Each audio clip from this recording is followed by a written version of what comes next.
एक देश, एक निशान, एक विधान। जम्मू कश्मीर की बात होगी तो पीओके, अक्साई चीन भी उसमें शामिल होगा। यह नैरेटिव है, महज राजनीतिक बयान नहीं, क्योंकि इसके लिए जान भी दे देंगे। यह अखंड भारत है, यह प्रचंड है। जी हां, देश का सवाल में आपका स्वागत है और इसी पर चर्चा करने के लिए मेरे साथ मेहमानों का एक पैनल होगा। आज मोदी सरकार के दूसरे कार्यकाल का पहला साल कई कमाल के साथ खत्म हो गया, लेकिन एक साल कई सवाल भी लेकर आया है। उन पर चर्चा लगातार जारी रहेगी। हमारी काम है सरकार की गलत नीतियों पर सवाल उठाना, लेकिन एक बयान जिस पर हिंदुस्तान को गर्व है वो है संसद में अमित शाह का बयान। पीओके भारत का हिस्सा है और उसे वापस लेकर ही रहेंगे। मोदी सरकार ने दूसरे कार्यकाल में इस पर तेजी से अमल करना शुरू भी कर दिया। इसमें पीओके के साथ गिलगिट बाल्टिस्तान को भी भारत का हिस्सा बना दिया गया है और हर भारतीय चाहता है कि पीओके भारत का हिस्सा हो और भारत का जो सिंहवत नक्शा है उसका सिर फिर पहले की तरह पूरा हो और धरती के असली जन्नत पर भारत के नागरिक आजादी से घूम सके। तो मोदी सरकार पार्ट 2 ने इशारा भी कर दिया है कि पीओके भारत का होकर रहेगा। इस मुद्दे पर करेंगे बड़ी बहस बड़े पैनल के साथ, लेकिन उससे पहले आप देखिए हमारी ये रिपोर्ट।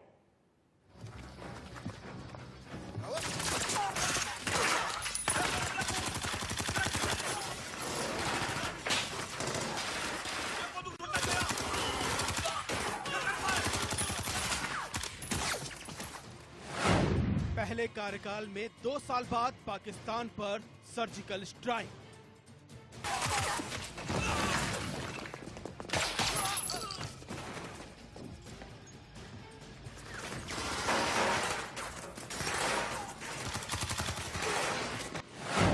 दूसरे कार्यकाल के शुरू होने से पहले 2019 में पाकिस्तान पर एयर स्ट्राइक।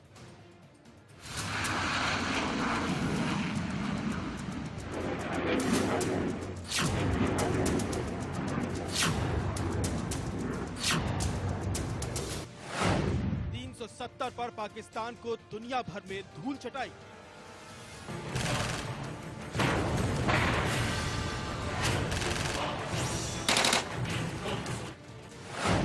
संसद से दहाड़े पीओके गिलगित बाल्टिस्तान हमारा। जब मैं जम्मू और कश्मीर बोलता हूं तो पीओके इसके अंदर ही आता है। एक सेकंड भाई, सुनिए तो आप मुझे बोलने नहीं देंगे। आप मैं स्पष्ट करता हूं। माननीय मंत्री जी प्लीज। मैं जब जम्मू एंड कश्मीर बोलता हूं, माननीय सदस्य, इसलिए एग्रेसिव हूं कि जम्मू एंड कश्मीर के पीओके को आप भारत का हिस्सा नहीं मानते हो क्या? एग्रेसिव ना हो, जान दे देंगे इसके लिए। क्या बात कर रहे हो आप? एग्रेसिव होने की क्या बात कर रहे हो? जान दे देंगे इसके लिए। राजनाथ सिंह ने कहा बात कश्मीर की नहीं, केवल पीओके की होगी। किस मुद्दे पर बातचीत होगी? अरे बात होगी अब तो पाक अधिकृत कश्मीर पर बात होगी बहनों भाई, और किसी मुद्दे पर बात नहीं। 1 साल पूरा होने पर मोदी के मंत्री ने कहा अब पीओके पर होगा हमला। सर्वसम्मत से प्रस्ताव है कि जिस कश्मीर को पाकिस्तान ने कब्जा कर रखा है वो कश्मीर हम भारत में शामिल करेंगे और भारत में शामिल होगा। जी हां, तो आपने देखा भारत सरकार के 3 मंत्री, गृह मंत्री अमित शाह जान भी दे देंगे पीओके हमारा होगा, वहां पर तिरंगा लहरेगा। रक्षा मंत्री राजनाथ सिंह, बात होगी तो केवल और केवल पीओके पर होगी। और मुख्तार अब्बास नकवी ने जो कहा वो आपने सुना। इसी चर्चा करने के लिए हमारे साथ एक बड़ा पैनल मौजूद है। पैनल में मेरे साथ हैं जम्मू कश्मीर के पूर्व मुख्यमंत्री डॉक्टर निर्मल सिंह, मेरे साथ कांग्रेस का पक्ष रखने के लिए चरण सिंह सप्रा, जी हां कांग्रेस प्रवक्ता, मेरे साथ major general Sinha. Major general Sinha ने कश्मीर में कई ऑपरेशंस को अंजाम दिया है। मेरे साथ कश्मीरी एक्टिविस्ट जी हाँ, अमित रैना भी मौजूद हैं। सबसे पहले डॉक्टर निर्मल सिंह, आपके पास सरकार की नीति और नीयत साफ है। अब जो विधानसभा में आप उप मुख्यमंत्री बनकर बैठते थे और 24 कुर्सियां जो खाली होती थी डॉक्टर सिंह, वो अब जल्द भरेंगी। बिल्कुल, ये पूरे भारत का संकल्प है।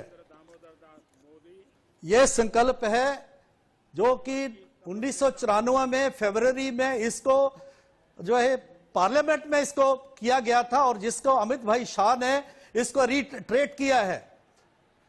तो ये संकल्प है जिसको पूरा करना है। कांग्रेस के वक्त में पहला रेजोल्यूशन पास तो जरूर हुआ था लेकिन उस पर अमल नहीं हुआ। आज जो है पार्लियामेंट ने पास भी किया है, जो रीऑर्गेनाइजेशन जम्मू कश्मीर का किया है और जिस तरीके से पीओ को लेने की बात अमित भाई शाह ने की है उस पर अमल भी हो रहा है। और जिस तरीके से हम जो उस पर आगे अमल कर रहे हैं, आने वाले वक्त में वो 24 सीटें भी भरी जाएं, इसकी तरफ जो है हम अग्रसर हैं। ये पूरे भारत को इस पर विश्वास होना चाहिए। जी डॉक्टर सिंह, आपके पास आऊंगा। मेरे साथ चरण सिंह सप्रा जी हाँ, मुंबई से जुड़े हैं। मैं उम्मीद करता हूं सप्रा साहब आप खैरियत से होंगे। आपकी कैफियत कैसे है? मुंबई न्यूयॉर्क बनने की राह पर है, लेकिन मैं केवल आपकी खैरियत पूछ रहा हूं। कि आप खैरियत पूछ रहे, मैं ठीक हूं और मैं चाहता हूं कि बाकी के लोग भी सप्रा साहब, डॉक्टर सिंह के मुताबिक, और ऐसा इतिहास भी कहता है और ये बात सही भी है कि कांग्रेस ने 24 सीटें खाली तो रखी लेकिन कभी नियत नहीं दिखाई कि वो भारत का हिस्सा बन जाए और उन सीटों पर हमारे भारतीय चुने हुए प्रतिनिधि वहां पर मौजूद रहें। पीओके भारत का हिस्सा है और रहेगा। देखिए, सभी लोग, हर देशवासी ये चाहेगा कि पीओके भारत का हिस्सा है और रहेगा और पीओके हमारे पास आना चाहिए, इसमें कोई भी दो राय नहीं है और कांग्रेस का भी कोई विपरीत इसमें विचार नहीं है। लेकिन सवाल यह है कि सरकार इसके ऊपर ईमानदारी से अपना कर्तव्य का पालन करेगी या ये मात्र चुनावी जुमला बन के रह जाएगा। जिस तरह से 2 लाख करोड़ नौकरियां देने का वादा या 15 लाख रुपए अकाउंट में आने का वादा, 100 स्मार्ट सिटी का वादा, और मैं पूछना चाहता हूं कि अगर सरकार बहुत ही सिंसियर है तो इन्होंने, आदरणीय प्रधानमंत्री जी ने 2016 में लाल किले की प्राची से बलूचिस्तान की बात की थी, तो फिर बलूचिस्तान पर आज तक उन्होंने चुप्पी क्यों साधी हुई है? दूसरी बात कि राजीव चंद्रशेखर जो राज्यसभा के मेंबर पार्लियामेंट है, वो एक प्राइवेट मेंबर बिल ला रहे थे पार्लियामेंट के अंदर पाकिस्तान को टेरर स्टेट डिक्लेयर करने के लिए, तो वो उस बिल को नरेंद्र मोदी और अमित शाह जी ने क्यों रोका था? अगर आपकी नीति और नियत में कोई खोट नहीं है, अगर आपकी कथनी और करनी में फर्क नहीं है, तो पाकिस्तान टेरर स्टेट हमारी भारत की पार्लियामेंट में डिक्लेयर करने में कोई सप्रा साहब, जहां तक आपने उल्लेख किया लाल किले की प्राचीर से प्रधानमंत्री ने जो कहा था, मुझे ऐसा लगता है कि इक्का हमेशा तभी खोलना चाहिए जब जरूरत हो। आखिर सरकार कूटनीतिक तौर पर बलूचिस्तान के लिए क्या कर रही है? मैं डॉक्टर निर्मल सिंह से पूछूंगा। सप्रा साहब आप बने रहें। मेरे साथ मेजर जनरल के सिन्हा हैं और हमारे साथ कश्मीरी एक्टिविस्ट कहते हैं और लगभग 7-8 महीनों के बाद वकार भाटी आज पहली बार टीवी पर दिखेंगे। मैं आऊंगा वकार आपके पास। मेजर जनरल के सिन्हा, जनरल साहब, रक्षा मंत्री ने कह दिया कि अब अगर अगली बात होगी तो केवल पीओके पे होगी और पीओके आतंकी कैंपों का अड्डा है। आखिर इनको लेना कितना आसान है भारत सरकार के लिए? देखिए, पीओके को जिस तरह से हमारी रेजोल्यूशंस हैं, 93 की है, 2019 की है कि पीओके हमारा हिस्सा है, हम उसको लेके रहेंगे। पार्लियामेंट के अंदर में बहस के दौरान आपने देखा इसको लेंगे, हम अपनी जान तक दे। तो ये जब आप रेजोल्यूशन और इस तरह की मन बनाते हैं तो इसके ऊपर कार्रवाई करने के लिए आपको जनवरी में हमारे चीफ ने कहा था कि हम तैयार हैं, प्लान तैयार है मिलिटरीली, और यदि होगी पार्लियामेंट कहेगा तो हम इसके ऊपर कार्रवाइयां करेंगे। तो देखिए, इसके अंदर में एक लंबी लड़ाई है, इतना सहज मामला नहीं है। 70 साल से आप जिस हारते रहे, मौका मिलता रहा आप उसको गंवाते रहे। जीत के बाद टेबलों पे हारते रहे। देखिए सबसे बड़ी इसके आने वाली जो चीजें हैं वो 48 की है, 65 में हुई है, फिर 71 शिमला एग्रीमेंट, आपको उसको एब्रोगेट करना पड़ेगा। आपने शिमला एग्रीमेंट में कह दिया ये दो पक्षीय मामला है और उसमें कह दिया कि ये यानी जनरल साहब यानी पाकिस्तान से सरकार का इरादा और इशारा साफ है। जनरल साहब आप डिफैक्टो लाइन के लिए आप जनरल साहब सरकार का आगरा आ गए। जनरल साहब सरकार का इरादा और इशारा साफ है कि अब अगर टेबल पर बैठेंगे तो केवल और केवल पीओके होगा। होनी चाहिए। हमने 71 में 93,000 प्रिजनर के बदले में, और हमने जो जमीनें हमने ली थी, हमने पासेस लिए थे, कैप्चर किए थे, उसको भी वापस जी जल्द साहब मैं आऊंगा, जल्द साहब मैं आऊंगा, क्योंकि हमारा ये जो शो है आज बहुत थोड़े समय के लिए है, क्योंकि पहला हमारा जो फेज था वो लॉकडाउन 5, जी हाँ 135 करोड़ लोगों को जानकारी देने के लिए कि आखिर सरकार का लॉकडाउन 5 कैसा होगा, उसमें चला गया। तो मेरे पास आज समय कम है लेकिन मुद्दा बड़ा है। वकार भाटी अब पैसे बांटना, पत्थर बांटना, सरकार ने साफ कर दिया कि पीओके अब भारत का होगा। गिलगिट बाल्टिस्तान का मौसम भी बताने लग गए हम।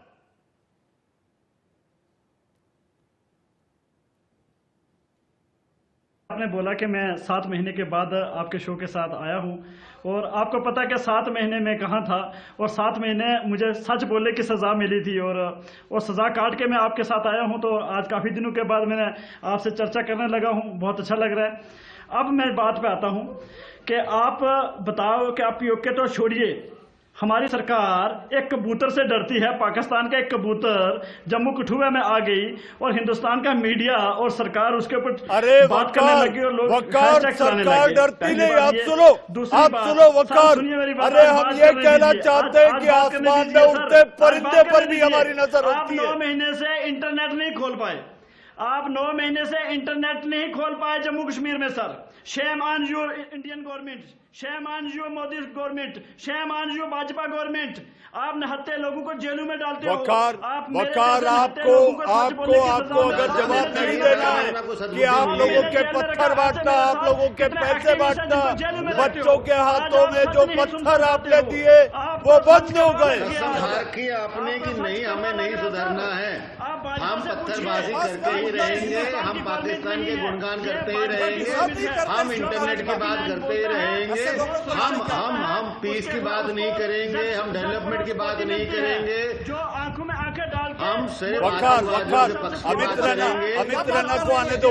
अमित रैना, वकार आप रुकिए, मेरे पास समय कम है, अमित रैना को भी आने दीजिए। अमित रैना जी, अब साफ ये माना जाना चाहिए कि सरकार की नीति और नियत एक दिशा की ओर बढ़ रही है, और ऐसा लगता है कि सरकार इस दूसरे साल में, सरकार पार्ट 2 का दूसरा साल, इसमें सरकार पीओके को लेकर कुछ ठोस करेगी। पहले भी इंटरनेट और फोन के ऊपर झगड़ा कर रहा था, आज भी वही बात कर रहा हूँ। मनीष जी देखिए, मनीष जी आज माता खीर भवानी का बड़ा दिन है, आप सबको उस पर मुबारकबाद है।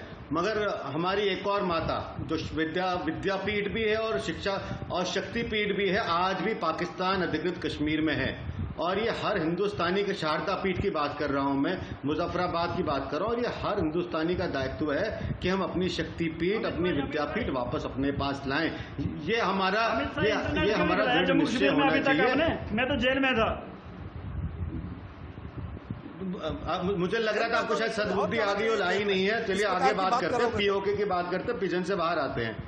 तो ये अमित जी आप अपनी बात पूरी करें। अमित जी आप अपनी बात पूरी करें। जमीनें हमारे लोग हैं, हमारे लोग जो पाकिस्तान जिनको पीड़ित कर रहा है, जिनको ग्रस्त कर रहा है, हमें उनको छुड़ा के लाए। गिलगिट बाल्टिस्तान में जिस तरह से लोगों का प्रोसिक्यूशन हो रहा था उसको रोका जाए। पाकिस्तान ऑक्युपाइड कश्मीर में जिस तरह डेमोक्रेसी चेंज हो रही है उसको रोका जाए। ये पत्थरबाजों को आप बुलाकर शांति की बात नहीं हो सकती। यहाँ पे पत्थरबाजों को बुलाकर आप अपनी जमीन लेने की बात नहीं कर सकते हो। तुम्हारे लिए जी हाँ अमित जी, पूरे पैनल से कार चरण सिंह सप्रा जी, चरण सिंह सप्रा जी, एक छोटा सवाल छोटा जवाब। चरण सिंह सप्रा जी, एक छोटा सवाल छोटा जवाब। बीजेपी कहती रही कि ये नेहरू की गलती है और आपने कहा कि ये पटेल की गलती है, लेकिन इस समय देश पीओके में आए, आप भारत सरकार के साथ हैं या नहीं? सर कहां से पीओके लोगे, मुझे पहले इसका अरे रुको यार, वकार आप रुकिए, चरण जी को कहने दीजिए। भावनात्मक शोषण किया अपने राजनीतिक मंसूबों को हल करने के लिए, उस तरह से आप इसमें राजनीतिकरण मत करिए। जी, आप सब लोग बड़ी क्षमा के साथ मैं कहना चाहूंगा कि समय कम था, चूंकि मुद्दा बड़ा है, इसलिए आप लोगों से ये छोटी सी बात करना जरूरी था। जी हाँ, आप लोग देश का सवाल में जुड़े, आप सभी का मेजर जनरल के सिन्हा, डॉक्टर निर्मल सिंह, चरणजीत सिंह सप्रा, अमित रैना और वकार भाटी, आप सभी का बहुत बहुत धन्यवाद। जी हाँ, दिन भर की खबरों के सिलसिले को आगे बढ़ाएंगे मेरे सहयोगी रोहित पुनेठा एक छोटे से ब्रेक के बाद।